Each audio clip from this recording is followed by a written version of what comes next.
Hi, I'm Howard Winston from Cincinnati, Ohio. First, I wanted to thank you and Charlie for your sharing your time with us today. Thank you. My question is, you've repeatedly said that you see many wonderful stock ideas, but can't invest because they're too small. Given that many in the audience today have a lower dollar investment threshold... Do these stocks have names? Yeah. Well said. Well, the answer to that is that we don't look anymore.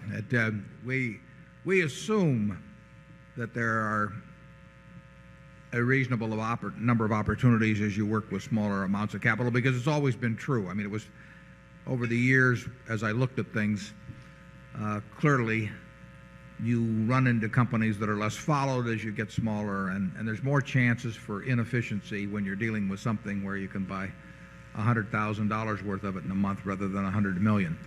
But that is not because I'm carrying around in my head the names of 25 companies that we could put 100,000 in.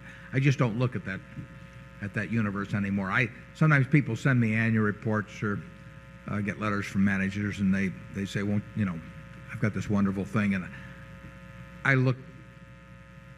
usually know ahead of time, but I mean, I would first look at the size, and if the size isn't right, and it isn't going to be virtually any time, I don't look any further, because there's just no time to be looking at all kinds of smaller opportunities. I do think if you're working with very small amounts of money that there almost always are some significant inefficiency someplace to find things that I've mentioned to some people. When I started out, I actually went through all of the Moody's manuals and the Standard & Poor's manuals page by page, and you know, it's probably 20,000 pages, but there were a lot of things that popped out, and none of them were in any brokerage report or anything of the sort. They were just plain overlooked, and you could find out about them, but nobody was going to tell you about them.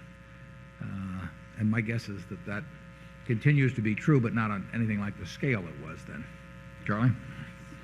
Well, I can remember when you bought one membership in some duck club that had oil under it when you were young.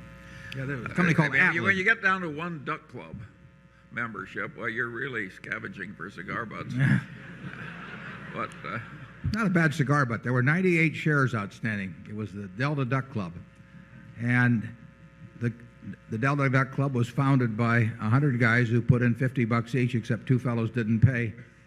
So there were only 98 shares outstanding. They bought a piece of land down in Louisiana, and one time somebody shot downward instead of upward, and oil and gas started spewing forth out of the ground.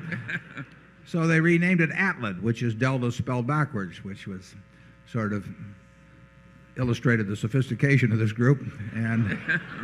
And a few years later, they were taking at $3 a barrel oil, they were taking about $1 million a year in royalties out of the place, and the stock was selling at $29,000 a share, and it was earning $10,000 a share. No, it was earning about $7,000 a share after tax, about $11,000 pre-tax, and it had about $20,000 a share in cash, and it was a long-lived field. So, you know, I use that sometimes as an example of efficient markets, because somebody called me and offered me a share of it, and